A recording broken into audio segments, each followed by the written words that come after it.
answer. Doesn't matter. What we envision ends up then manifesting. Give it enough time. We take you now live to Austria, in the Alps, outside of Telf. Paul Joseph Watson, give us your current location and what's happened in the last 21 hours. Yeah, we're currently back at the hotel, Alex, uploading some videos. We've actually got an interview with Charlie Skelton. It was also a big story last night. He was basically raided at midnight by the cops in his hotel for the reason of simply going to retrieve something from his car. They searched his vehicle. Again, they had flashlights out in his face. They entered his hotel. Again, checked his papers. So there's the headline. London Guardian reporter raided in hotel room. Get it up right now. Bombshell information. The video's already up, so the article's going to be up as soon as I get off the air here. But yeah, again, they've been generally more friendly towards us, but we think that's obviously because, you know, Rob and Josh got in their faces with the camera. So and we had people all over the world call them. Yeah, you put all the numbers up. So they've generally been friendlier towards us, but there was a protester arrested earlier today. They had an armoured personnel carrier. And again, just think how pathetic this is.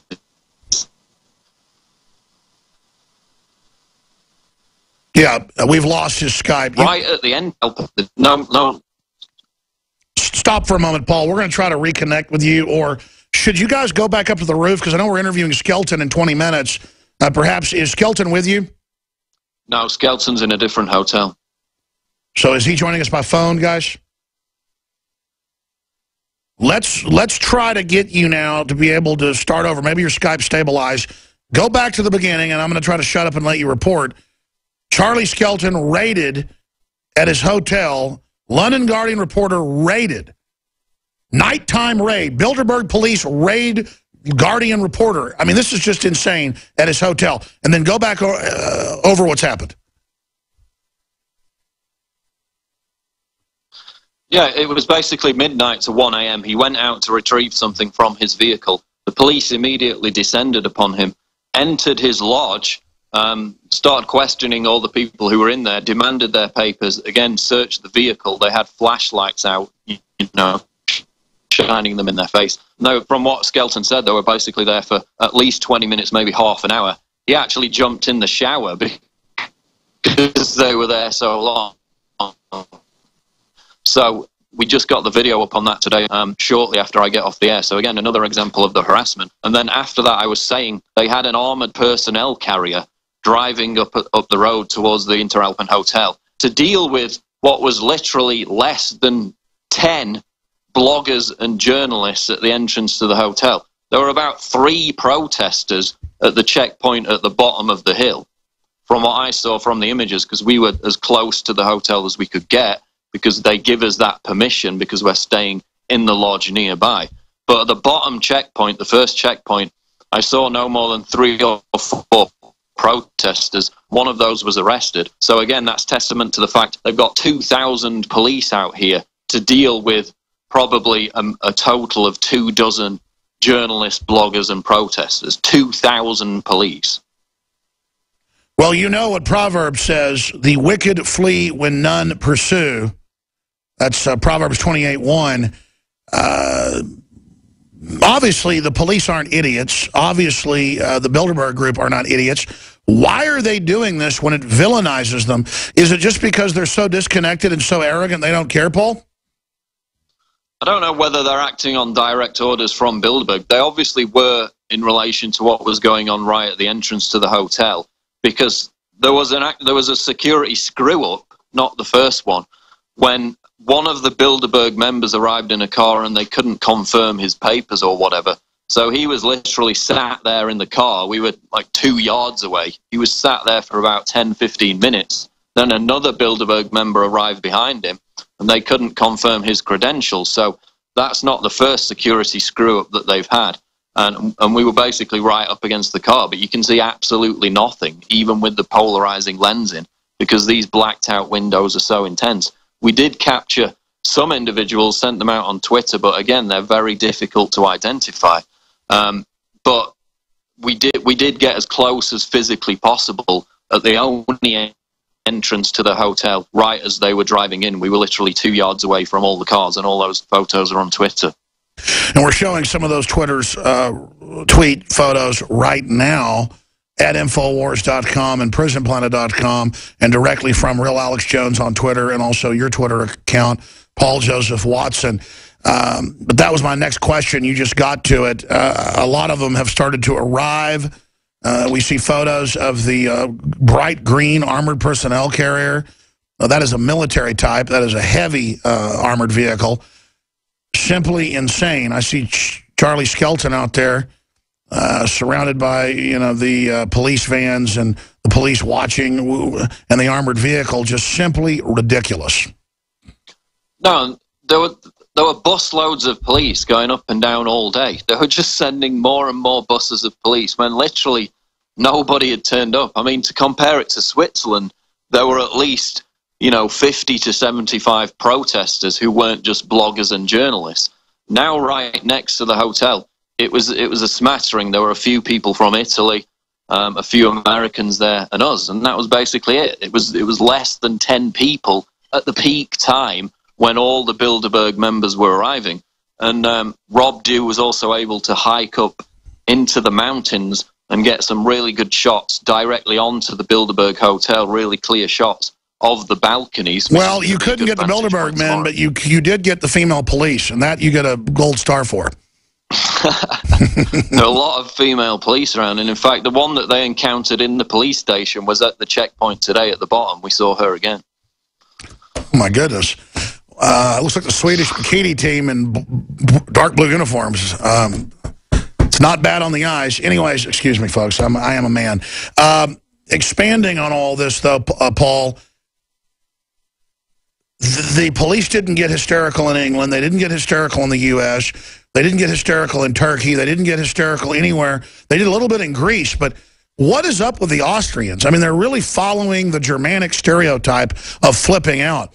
Talking to Estel and others, he said Germany's even worse. Just the hysteria of like 10 reporters and hundreds of police and armored vehicles. It's a joke.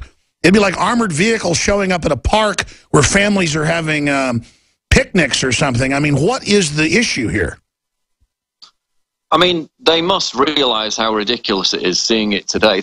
And the other point is, again, there are no mainstream journalists there whatsoever. There was one RT cameraman who was staying in the same hotel as us, who we talked to, and he compared it. He was talking about Botswana and all these other places where he'd been, thrown in jail for filming. He said it was somewhat approaching that. But again, up at the entrance where financial people. All right, we got to have him pause. Fade him down for a moment. He's going to have to reset. We're going to come back in the next break, finish up with him, then talk to the other reporters, then get Charlie Skelton on. But really important information coming across from Paul Joseph Watson. I think we should go ahead and call Rob Dew on his cell phone, so when we come back, he can be on video, but with the cell phone audio, or give Watson Dew's cell phone or vice versa.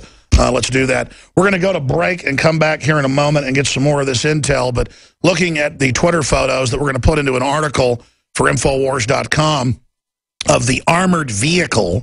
Armored vehicle joins Stingray snooping towers and jammers at Bilderberg. But the big headline is London Guardian accredited reporter covering Bilderberg for 9 years, no criminal record, media critic as well, well-known, has TV shows in the UK, a part of TV shows. I mean, the cops know who everybody is. They have dossiers. They know that Skelton's harmless. And they raided him last night at his hotel and he came into it at 1 a.m. This is pure intimidation and is shameful. But, again, what do you expect in Botswana or Somalia or Austria? And it is this love of authoritarianism that gave the world Adolf Hitler and hot blonde police women. But, excuse me, but I'm just joking around, folks. This is just ridiculous. I just want to believe in people. I want to think of the good in people. But, man, government is just out of control, and they're run by a bunch of crooks. But we do have the first video of the hotel. They've kept people back. So far, our guys got it finally. That's up on Infowars.com, PrisonPlanet.com right now. Paul Watson, he probably doesn't have more to add. Let's just get doing here because I want to go ahead and get the Charlie Skelton article up first. I want to break that right now with Paul Watson's video. And I have a sneaking suspicion this is going to go viral. Where is the press, though? Will you stand up for each other and free speech worldwide, or will you all aid the globalists in destroying freedom? Paul Watson and Josh Owens from their hotel outside Bilderberg 2015. What the elite don't want you to see. They don't want you aware of this. They want you to know all about Jenner and all about Kardashian and all about LeBron James and all this stuff that doesn't matter. We're in an epic battle against a scientific takeover that has decided to reduce world population by at least 90%. Publicly, they say 80. And you know what? You can look at their arguments and see how we're hurting the earth and seeing lazy people in overpopulated Western countries, in some areas that are overpopulated, and argue, yeah, we should reduce human population. But they're doing it through soft kill in the food and water. They're even targeting smart, hardworking people. You can't do that and not become evil. And it turns out they're the worst people for the earth with GMO, genetic engineering, with all of it. So they're not even doing what they say they're doing. They're using that excuse to be totally Machiavellian and kill whoever they want. And I'm not endorsing eugenics. I'm saying I see their perspective. I understand their perspective. I don't agree with it. But they don't even follow what they claim they're doing it for. They really just like to hurt people. And humans will be weak and decadent by themselves. When it's encouraged and the skids are greased, we're in trouble. Again, it's very expensive for us to send our crew to Austria. We're able to do it because you do support Infowars.com. We're running a 20% off special on ProPure G2 water pitchers, the best deal we've ever offered. We also are offering, again, the Survival Shield X2 Nascent Iodine is back in. Hopefully not for a limited time, but it looks like it'll be this last little run for a while. That truck is coming into the fulfillment center today. In fact, it's arriving any minute from the laboratory. So InfoWarsLife.com. When it's sold out, it's sold out. Books, videos, T-shirts, it's all available there at the InfoWarsStore.com shopping center, and that's how we fund this operation, so thank you all for your support. But if you want your Survival Shield Nascent Iodine X2, you want to stockpile it or hold some back or share it with friends and family, now's the time to act. We're also about to sell out of Prostagard. It'll take a month or two to refill. And we're also about to sell out of oil of oregano or organic type. All right, shifting gears, only a few minutes in this segment. Rob Dew, give us your take on what you've seen the last 21 hours. Things have escalated. Armored vehicles, 1 a.m. raids of London Guardian reporter. This is getting crazy. Yeah, it definitely is. And right now, actually, outside our window, I've got Josh on standby with a camera. I saw 2 helicopters zip by real quickly. There's a big rainstorm coming in. We can see lightning over the mountains right now. And then another helicopter followed. I got the 3rd helicopter. So there's a lot of helicopter activity right now outside, which is in contrast to what we saw. We didn't see any helicopter activity all day. So that is well, they deliver a lot of people by helicopter. Sure, they deliver a lot of the scum by helicopter. High-level people. Yeah. Totally. And so today, when we were at the entrance, I was talking to a German who spoke really good English, and he said, you know, earlier today I was up on the mountain. I saw it's a great vantage point. I said, let's go. You know, we already had the other guys there getting video, and we hiked up this mountain trail. Beautiful hike, and we get about halfway up the mountain, and there's just this amazing shot of the hotel. So I've tweeted those out, sent them to the guys. Hopefully, I think they're turning them into backgrounds for you right now as well. We're trying to get this stuff out there as quick as we can. And on top of that, early this morning, we went to the golf course where most likely the Bilderbergers will be there on Saturday from the intel we've received. And so we wanted to go scope out the place. We got probably within 150 yards of the actual hotel. That is the closest spot you can get. But stay there. I want to talk about these surveillance trucks. Stay there. There's a delay in audio, folks. So that's... This is GCN. That's why we're talking. These meetings shrouded in secret, merging what was left of the Nazi elite with the Anglo-American Empire at the end of World War II. The meetings began in 1945, but didn't officially kick off until 1950.